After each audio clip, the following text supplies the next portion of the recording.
Good morning, everybody. Welcome to Wednesday. It's been a interesting 2 days this week already. I don't know about you guys, but it's been an interesting 2 days. Good morning, Tidy. Tidy 400. Happy Wednesday. Good morning, Joey. It's always good to see you in the chat. It's good to see all of you guys in the chat, really. The homework, it was definitely interesting. How so? There was a lot of, so there's a couple things with the homework. One, your homework 4 grades, I mistakenly was told that all of things were graded, and then they weren't. So if you are still waiting for one of your problems to be graded, I am sorry. Once again, miscommunication. Also, a lot of questions on how to use disp and fprintf to print out tables. So for the disp function to print out a table, you just print out the header lines. Here, let me show you guys. Good morning, flambéed cup of noodles. So that's for today. To print out a table with disp, you just display header line 1, and then display header line 2. Whatever, display your header lines. And then you concatenate, you combine all, that's not how you spell combine. Combine all your data into one array with the data in columns. And then you just display that array. That's how you display data. Display a table using the disp function. Using fprintf,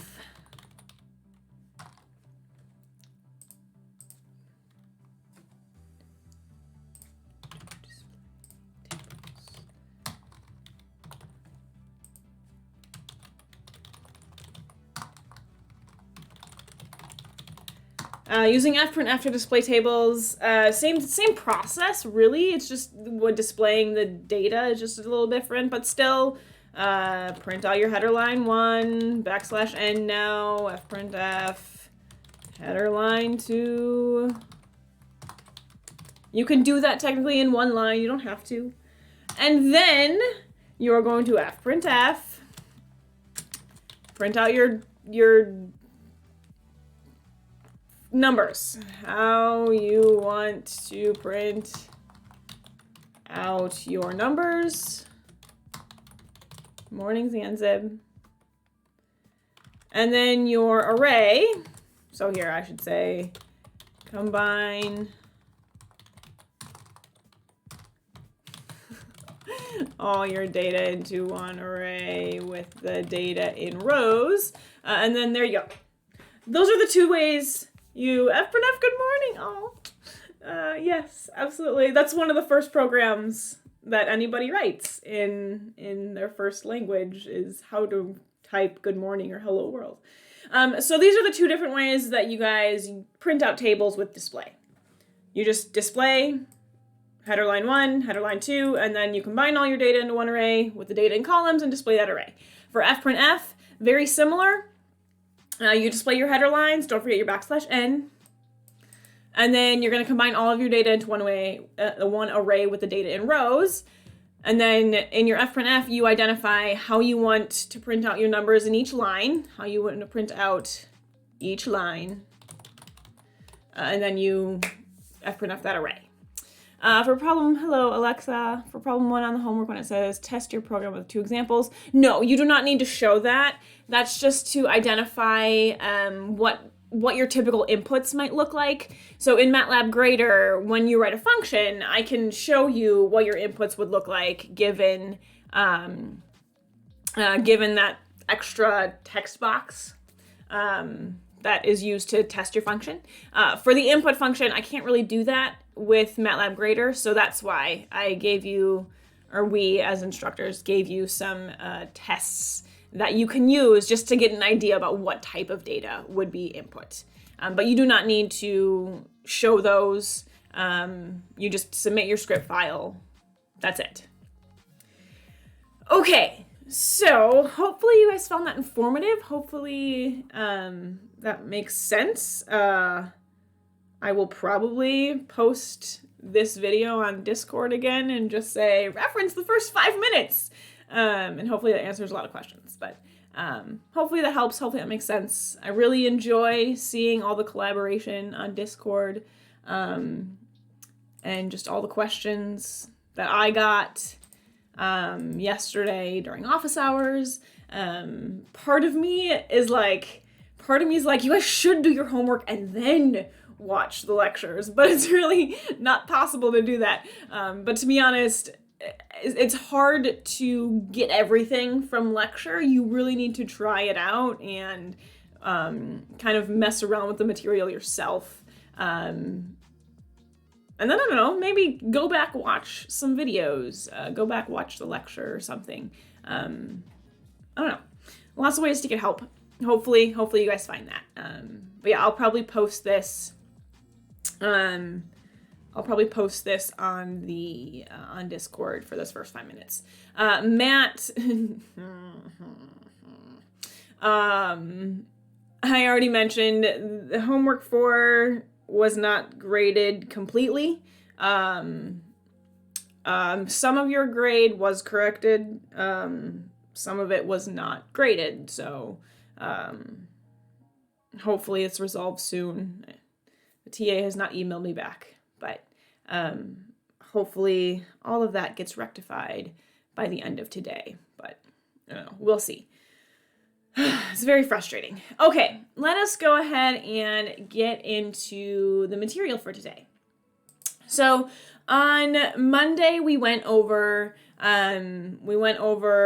logical operators, and or we went over less than, equals than, less than, greater than, those relational operators, went over some equality operators. We will see a lot of those today as well, because today we are going over branching statements, and branching statements require something called conditionals, which are going to use all of those operators in order to ask our questions. So when we're talking about branching statements, we're talking about if statements, we're talking about switch statements. We are gonna see examples of both. A switch statement is just an if statement with slightly different syntax. All switch statements can be written as if statements, but not all if statements can be written as switch statements, and we will talk about that.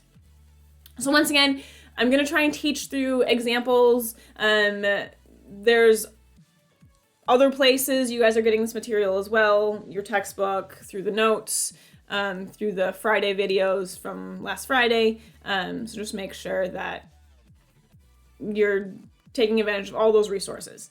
Okay, so from this example, it says first, prompt the user to input the following variables from the command window using the specified prompts.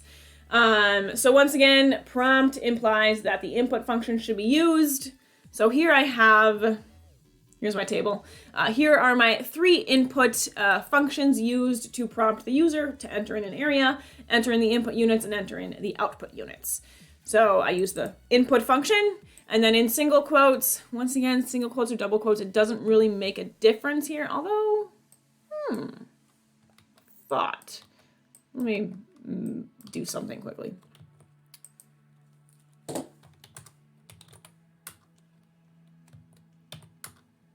Okay. It doesn't make a difference. Sorry, I thought it might. But it does not make a difference whether or not you use double quotes or single quotes. For this purpose, it doesn't make a difference. Okay, so use either. Note, I have this additional option, parentheses S, because input units is text, output units is text. So here I'm expecting text to be entered in, therefore I'm going to use those quotes around my S as that option. Okay, so I've prompted the user to enter in that stuff. Now, this next thing is if the user enters in an invalid value. So if the user enters in something that's invalid, I want to print out a given error message. So that indicates that I have one of two options. One option is that the user entered in something valid. So I have some valid entry. The second option is that I have invalid entry. If I have valid entry, then I'm done. I don't care. I don't want to do anything else. If I have invalid entry, I want to display a message. That says message. So here, I've reached a point in my programming where I want to do one of two options. I want to either do nothing or display a message. So that means I need some sort of statement, some sort of way to indicate that I have two paths. I want to do this if this happens, or do this if this happens. That's where if statements, our branching statements, come into play. They allow us to execute one piece of code in a certain situation or a different piece of code in a different situation. And we can have as many situations as we want. And the more situations just means we have more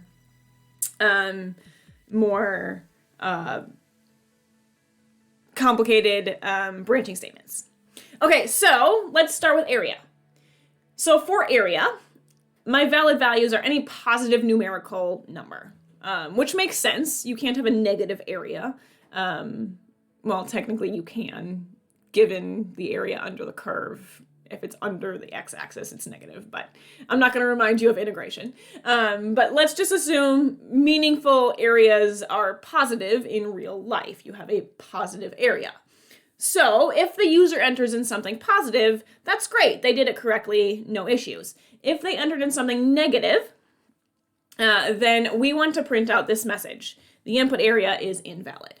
So when you write your if statements, there's a procedure that I put in the notes written here. So if statements should be designed or written to minimize logical tests and remove redundancies. I know we haven't written any yet, but there's three steps that can help us kind of talk through and figure out what we want our branching statements to look like. The first thing is determine how many mutually exclusive paths are needed. In our instance, there's two options. They either entered in the value correctly or they didn't. Two options. And then if required, order from most restrictive to least restrictive. This typically has to do with numerical ranges. So it doesn't apply in our situation. And then given our number of mutually exclusive paths, we can write our selection statement. So let me go back to our example. Okay. So when we write an if statement, we always begin with the word if. Begin with if. If, and then we identify one of our options. So in this instance, if they entered in the area correctly, that means the area is greater than or equal to 0. We'll assume 0 is positive, although technically a meaningful area isn't 0, so we'll just make it greater than 0. So if the area is greater than 0, I'm going to put in a comment here and just say do nothing. That is my first option. My second option would be an else if. Else if area is less than or equal to 0, then I'm going to print out a message. In this instance, it's the message disp. So here's a little display review. So display in the input area XXX is invalid, so I'm combining text with numbers. So I need my open close brackets. The first piece of text is the input area. And then I'm going to input my area, which would be in the area variable. It's a number, so I need to do num2 string. And then my last piece of text is invalid. Okay, so I use the display function to do that. So those are my two options. If the area is greater than 0, or if the area is less than 0. And then every if has an end. Option 1, option 2. So this is one of the ways we can write our if statements. There are other ways to do it. Notice I have two options, only two. So I could say if the area is greater than 0, do nothing. Or I could just say else. Else is my catch-all. So if the area is greater than 0, do nothing. Otherwise, do something else. So if you have two options, typically you would use an if and an else. If something, or here it's implicitly defined as area is less than or equal to 0. Because if it's greater than 0, that's great, but the other option is less than or equal to 0. Another point is typically when we write if statements, if one of our options is to do nothing, then we would just have a general if statement checking for the option that would require displaying the message. So I would check if the area is less than or equal to 0, display my message, and then if not, then I don't care. So if nothing, typically we would just have a single if. So here are 3 examples of how we can write this one if statement. This one if statement that checks to see if the area is a valid value. Okay, so let's see how these work. So I'm going to put a breakpoint there. I'm going to run it, and we are going to step through this code one by one. So first thing, the input function, enter in an area. I'll enter in 45. Okay, so in my code, note it stops here. So first, it's going to check to see if the area is greater than 0. Note that is true, so it does nothing. So this is true. 45 is greater than 0, so it did nothing. It didn't show in here. Let me put something in here.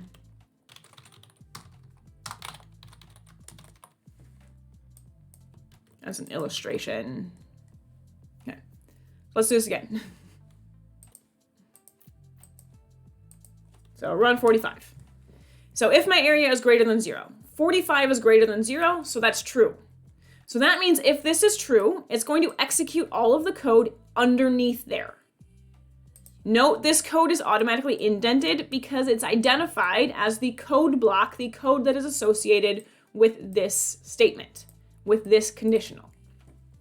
So it displays do nothing, and then it exits. So in an if statement, it's important to recognize that we're going to do one of the 2 options in this instance. It's either going to do this or this. It's not going to do both. It only chooses one of the options. And then I keep going. So here's the same if statement, just written differently. So if the area is greater than or equal to 0, same thing. It displays do nothing, and then it exits. Same idea here. So if the area is less than or equal to 0, note this one is false. This is false. 45 is not less than 0, so it just skips over everything in general. It just skips over this entire code block and jumps down to the end.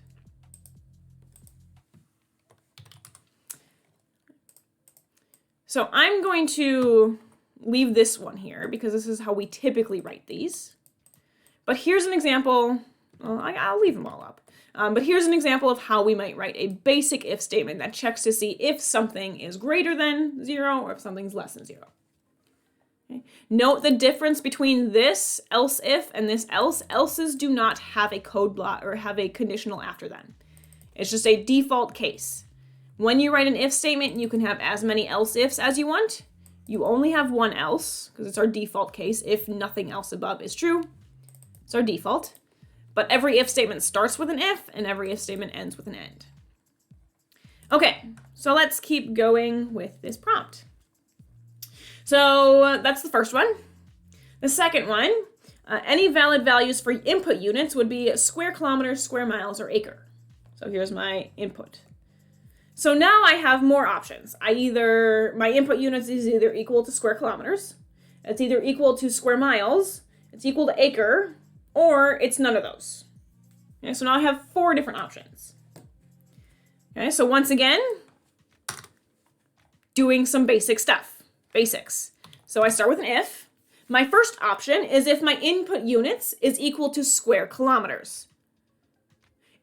Input units is text. Square kilometers is text. If you are comparing text, you need to use the function strcmp. strcmp. strcmp is short for string compare. It's used to compare 2 strings. So if you do help string compare, if you look at the documentation, it looks like this. So it compares strings or character vectors. So these are our single quote strings.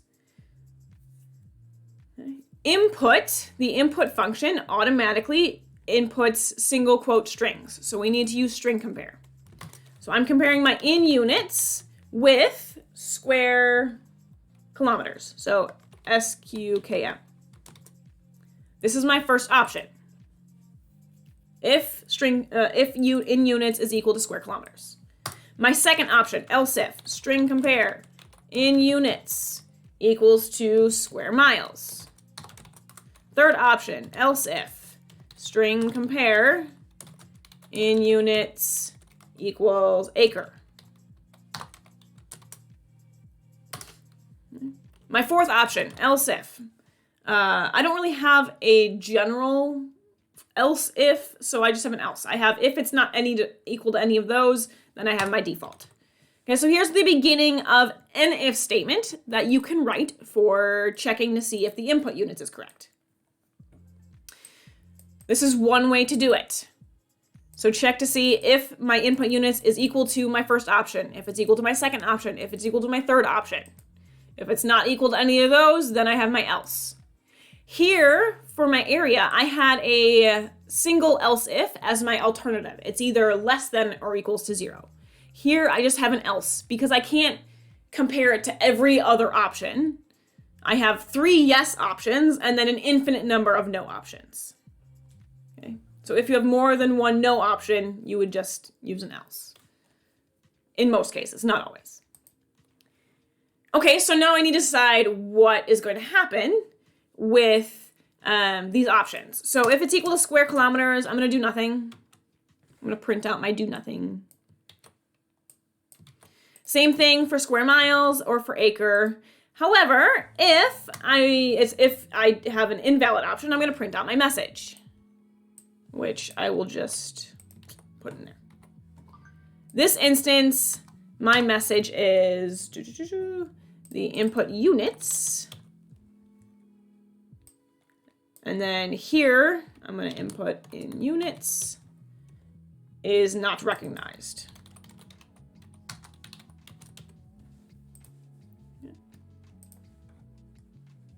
So this is one example of how we might write this if statement. We've got 4 options. It's either equal to square kilometers, equal to square miles, equal to acre, or equal to anything that's not those. So if we follow this code, so there's my area. Okay, so now I enter in input units. So let's say my input units is acre. So now in units equals acre. Here I had my if statement. So first it checks if string compare in units square kilometers. It's going to compare if the value in units is equal to square kilometers. That's false.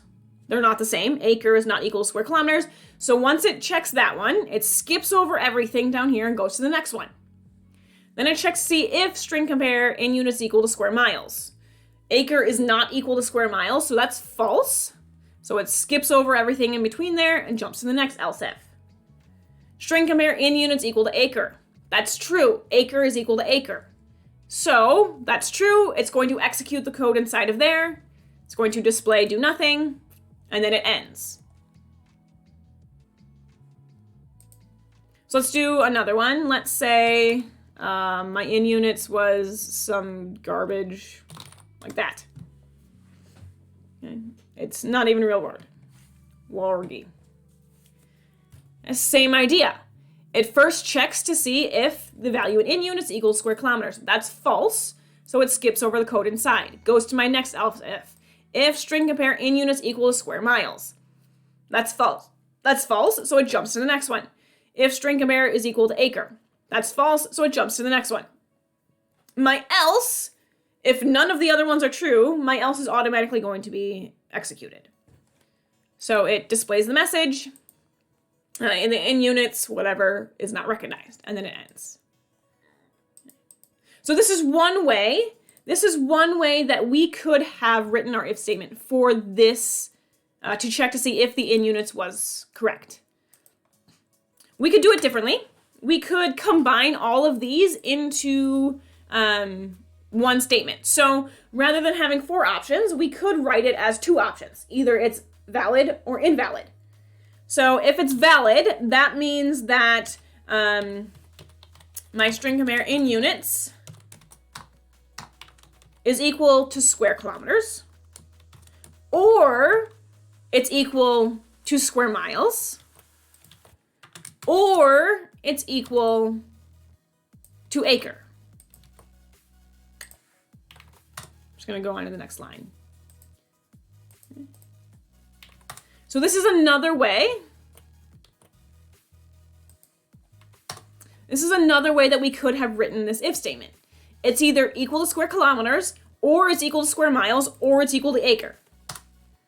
And then do nothing. Otherwise, we print out our message. So this is another way we could have written the if statement, where we combine these three options into one using our ands and ors. In this instance, it's or. String compare. In units is equal to square kilometers, or it's equal to square miles, or it's equal to acre. Another way we could have done this is by only having one single if statement. So we could have said,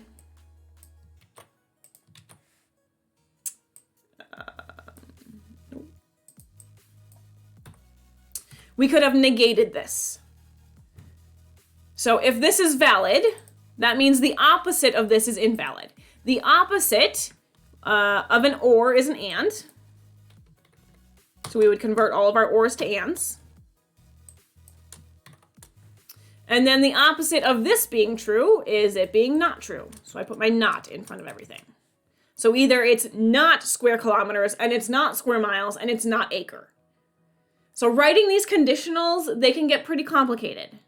You're going to use your comparison operators, your relational operators using and, using greater than, using less than, using equals to. You're going to combine options together using and or. So you're going to get a lot of practice in using these. Once again, it helps to talk out loud what you're trying to do. So here, it's either one of these three options. It's either square kilometers, or it's square miles, or it's square acre. I'm using string compare in this instance because I'm comparing two strings. Two single quote strings. Here, it's either not square kilometers, and it's not square miles, and it's not acre. So I display my error.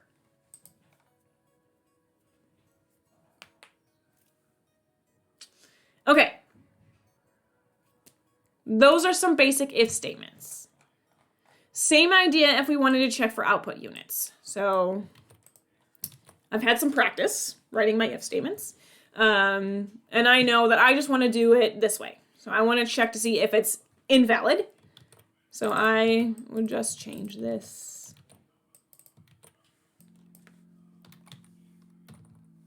Copy and paste. I'm not gonna lie, as a programmer, copying and pasting is top-notch skills. Okay, there we go. So here with these three inputs, enter in an area, enter in an input units, enter in an output units, I can check with an if statement to check to see if it's a valid input or if it's not. And I can tell the user, I can give some feedback to identify if it's correct. This is the idea behind checking to see if your inputs are valid. So in the past, we've always confirmed, we've always just assumed, there we go, we've always assumed that the user enters in correct information, and there's not an issue. However, programmers need to be aware of user error and identifying, okay, what might the user enter in that's invalid? How can I adjust for that? How can I adapt for that? Also, if statements allow us to do certain operations in certain instances. So if you look at the absolute value, either the number is positive and you don't need to do anything, or the number is negative and you need to multiply it by -1 to make it positive. So that's an instance of where you might use an if statement for a calculation to identify when you might need to change the number versus when you might not. Okay, let's keep going. Let's keep going. I like if statements. They're fun. This is like typically week 2 material for introduction to programming. But MATLAB is just it's a unique language, which makes it different. So yeah, if statements are fun. This is also where you're starting to get to tidy. We are doing loops next week. That's where it gets really fun. So usually students are pretty good through if statements. Next week though, is usually where things like escalate. So make sure as you're going through this next homework, the one that's due next week, you're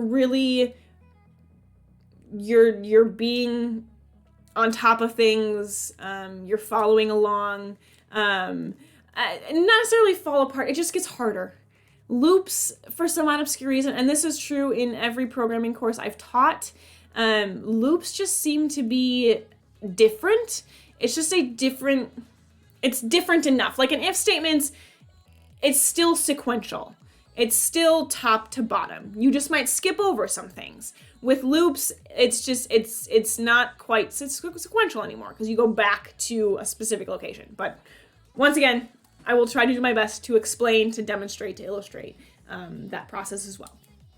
Yeah, but here we are branching if statements. So this is where we're starting to get into programming design, where, as you noticed, I just demonstrated 3 ways to write each of these if statements. And one way is more common than another. So typically, the less options we write, the better the if statement, the more well-designed the if statement.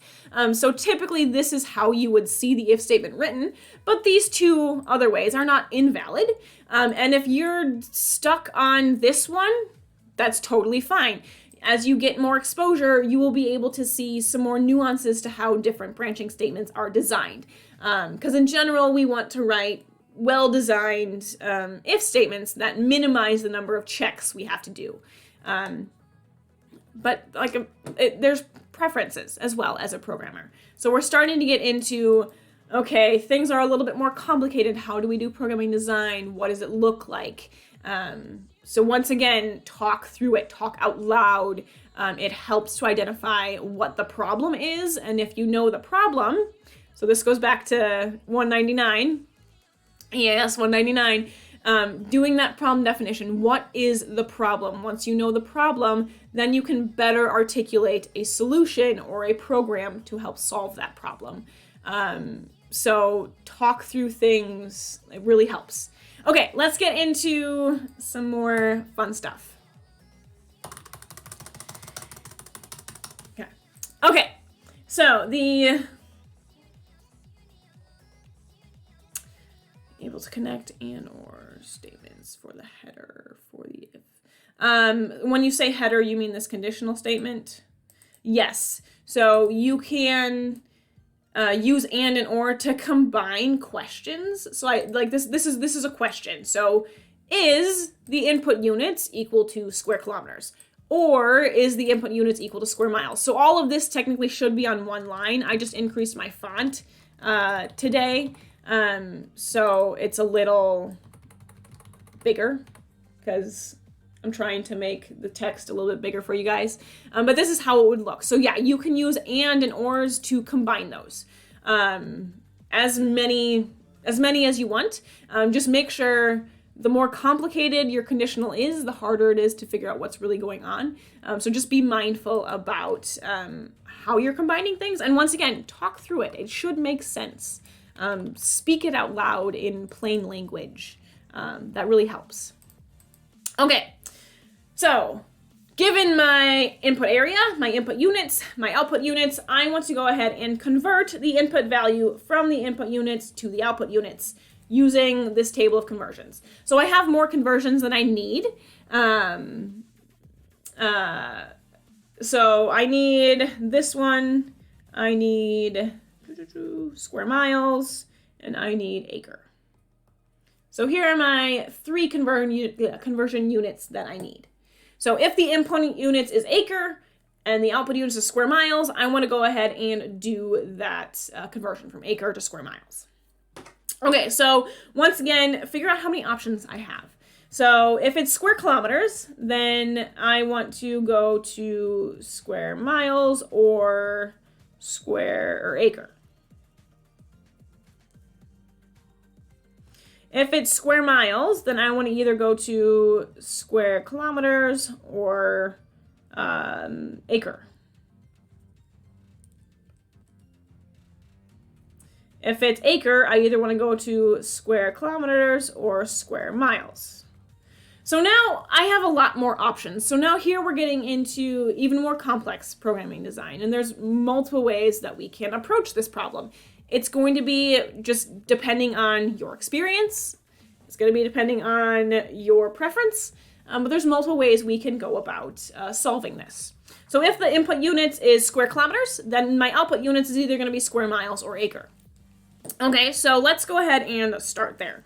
So if string compare my input units is equal to square kilometers, then my output units is either going to be square miles or square acre. I also have an else if string compare in units is equal to square miles, and else if string compare is equal to acre. Okay, there's really no other options other than this because I've checked, I've made sure, I've asked the user if their input units is correct. So we're just going to assume at this point moving forward, all values are valid. Okay. So if my string compare is equal to square kilometers, square miles, or acre. Okay, so once again, it's programmer preference. How are we going to do this moving forward? So if my string compare, if my in units is square kilometers, then I have two options. I have an output, in theory, an output of square miles or acre. So what I'm going to do is I'm going to write an if statement inside here. So if string compare out units is equal to square miles, else if string compare out units is equal to acre. End. Okay. This is called a nested if statement. And really any valid code can go inside of an if block. If string compare in units, you can think about this code between your if and your else if as like another mini program. So if this is the case, write this mini program and do this mini program instead. Okay. If it's not the case, then execute this mini program in here. If that's not the case, execute this mini program in here. So any valid code can go inside of here, including another if statement. So this is called a nested structure, where we have an if statement inside of an if statement. Okay. And this if statement in here is going to execute normally from top to bottom. It's going to check this one. If that's not true, check this one, etc. And it's going to end. So it's just like another mini program inside. So any valid code can go inside of there. Okay, so those are my options. Same thing in here.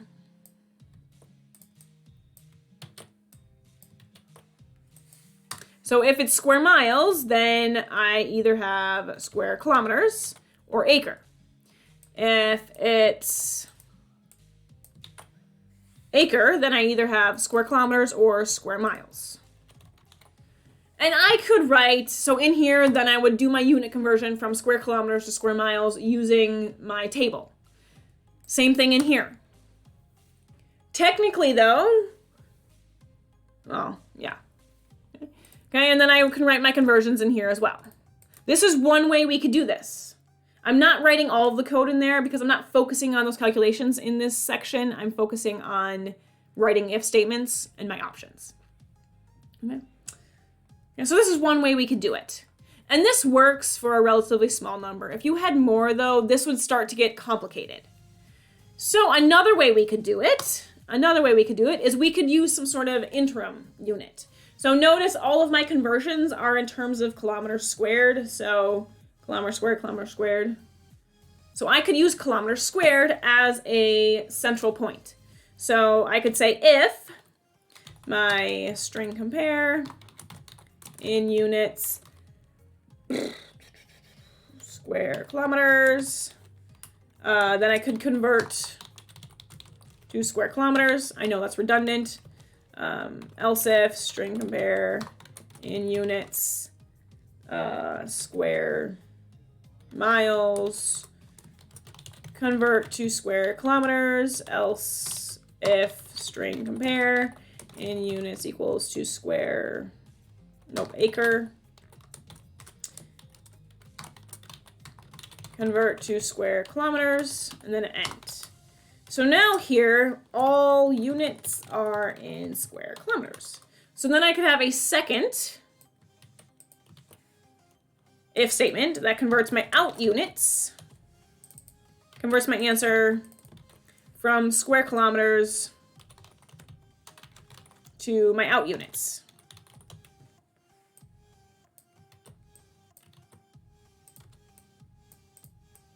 So this one's a less intuitive, but here's another programming design where we can convert everything to our square kilometers and then use a separate if statement to convert from square kilometers to my output units. Okay, that's if statements. Hopefully that makes sense. Hopefully you're following along. Once again, talk through it. Identify what are your options, what are your paths. How many options do you have? How many questions do you need to ask in order to come to a decision? That identifies what your conditionals look like. Are you just working with numbers, numerical values? You can just use less than, greater than, equals to. Remember that equals to is a double equal sign. If you are comparing text, single quote text, you need to use string compare. Double quote text can be, just a caveat, double quote text you can use equals to and the relational operators and stuff. But I'm encouraging us to use string compare. Okay, the last thing to mention is a switch. A switch statement is the same as an if statement. However, a switch statement can only be used under certain conditions. A switch statement can only be used when we are comparing each of our conditionals for equality. When we're comparing each of our conditionals for equality. Which means we're checking to see if this is equal, if this is equal, if this is equal. In theory, equality should only be checked for integer values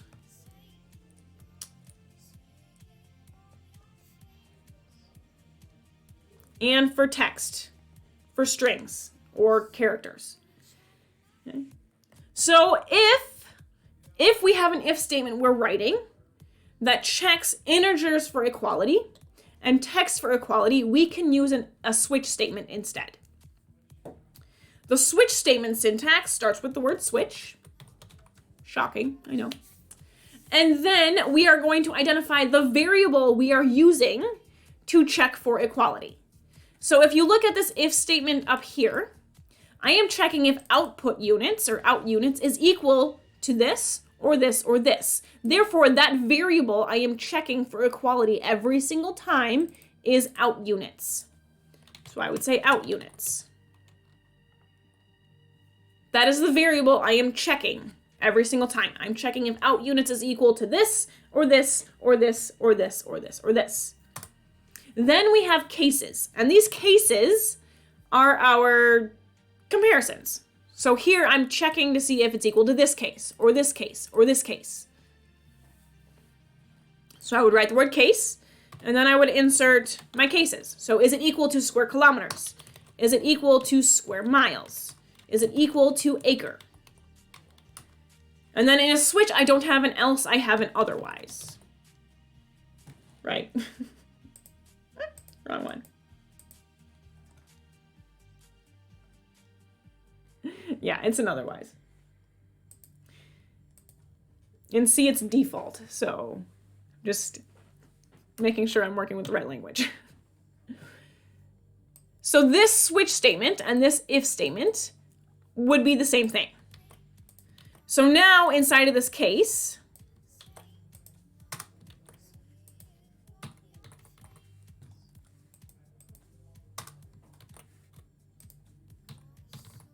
goes my code block. So if output units is equal to square kilometers, do this. If output units is equal to square miles, do this. If output units is equal to acre, do this. And it operates the same as an if statement. It checks this one first. If that's true, do this. If it's not true, check this one. If that's true, do this. If that's not true, check this one. If this one's true, do this. Otherwise, do your else. Same thing for a switch. It checks to see, is out units equal to this one? If that's true, do this. If it's not true, check this one. If that's true, check this one. If that's not true, do this. And okay, so it operates exactly the same in MATLAB. It's not always the case in other languages, but it operates exactly the same in MATLAB. Okay. So a switch sometimes is used to write clearer, more understandable code. Notice I don't need to have string compare in this instance. Let me comment out a bunch of stuff so we can check stuff. Okay, let's go ahead and step through this code. And as you're writing your code, it might help to do this debugging that I'm showing you guys how to do. So to set a breakpoint, you just click on the line that you want to stop the code at. So I want to start testing my code here. So I put a breakpoint here, I press run, it runs your code, and then it stops when it hits that point. So 45 in units, square kilometers, output units, square miles. Okay, so now it's stopped here. So here I'm going to check to see how this if statement is operating. Okay, so first, out units, my output units is square miles. So it checks to see if this is true. That's not true. So now it checks to see if this is true. This is true. So it execute the code inside of here and then exit, and we'll watch it exit. Okay. Then I hit my switch statement. So switch statement operates the same way. It's checking to see if out units is equal to these cases. So it checks to see if it's equal to this case. That's not true. So it checks to see if it's equal to this case. This is true. So it would execute the code inside of here and then exit. So this debugging, we can step through one line at a time to help identify what is actually happening in your code. You can always highlight and see, is that one true? Nope, that one's not true. Is this one true? Okay, that one's true. You can't really do that with a switch statement though, but you can do it with an if statement. Okay. Once again, a switch statement should only be used when we are testing for equality, which means we're only going to use it with integer values or with text. Okay. I wanna point out, and this might be the last thing for today, I want to point out that when we are checking for equality, we are using the double equal sign. So if I'm checking to see if my variable a, so here I have a equals input, enter in, I'll put this in a new script. Enter in a number, an integer number.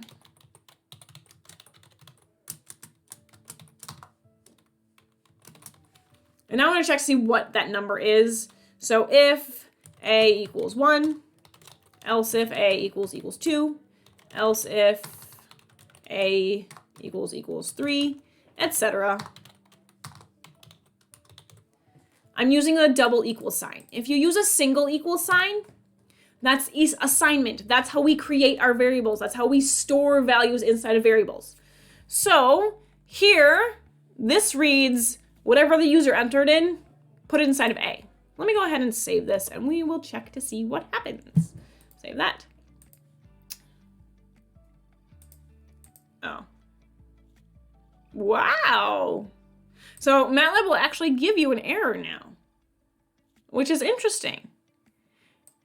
So using a single equal sign is a common error among students because a single equal sign isn't checking for equality. It's saying assign 1 to A. So A should store a value of 1 if I do this. So A stores a value of 1.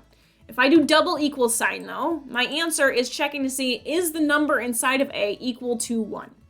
Okay, so make sure with you doing your if statements that you're using the double equal sign for equality. But apparently MATLAB's gotten smart.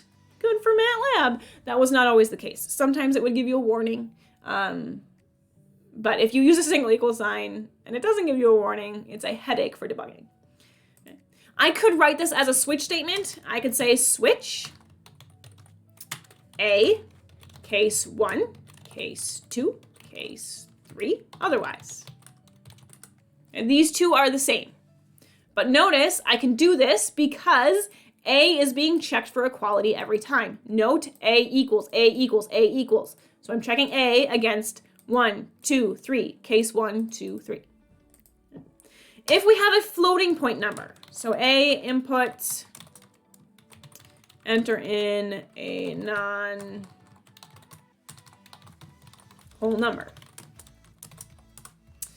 If we have a floating point number, we can't really guarantee to check for equality because of that rounding that happens. So if you remember back in week 1, week 2 material, I can't remember what it was, probably week 1, maybe week 2. Floating point numbers, there is some inherent rounding error in your computer. Like it stores, 32-bit integers, 64-bit integers. However, there's only so much space to store floating point numbers as well.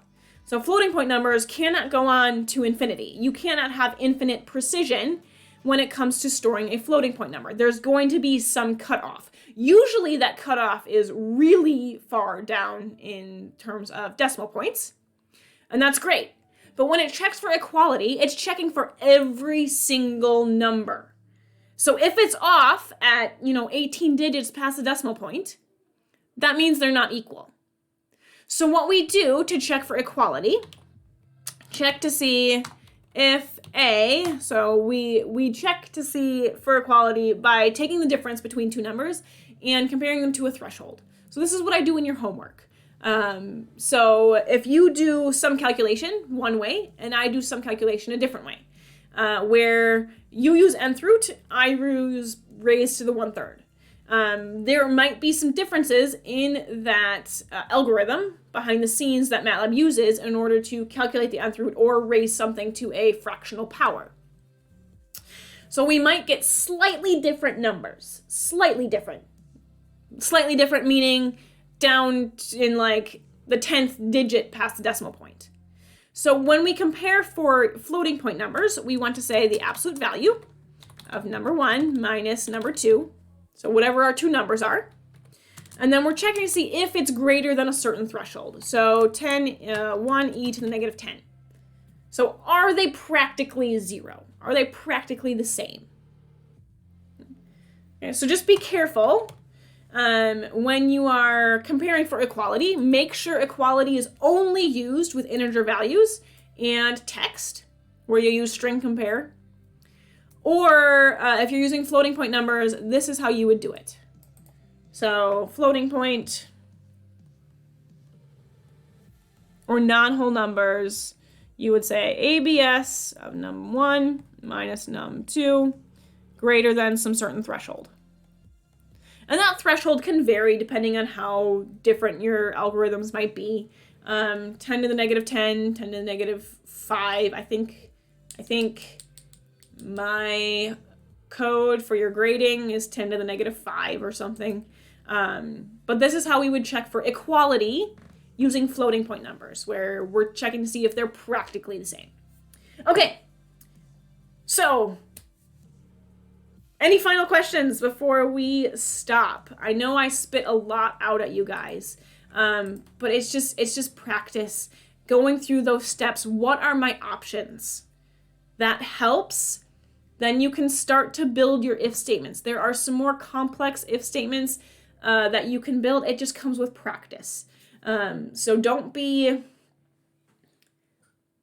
upset if like it's not coming to you right away, talk out loud, identify what are your options, what does that look like to write that out, using your relational operators for numbers, using string compare for text. I will go through another example in a video. I have another example here that is more complicated using numbers, that checks to see, calculates the roots actually of a cubic function, that I will post as another example for you guys to see for if statements, which this one is not equality. But yeah, any final questions before we head out and I jump over to office hours?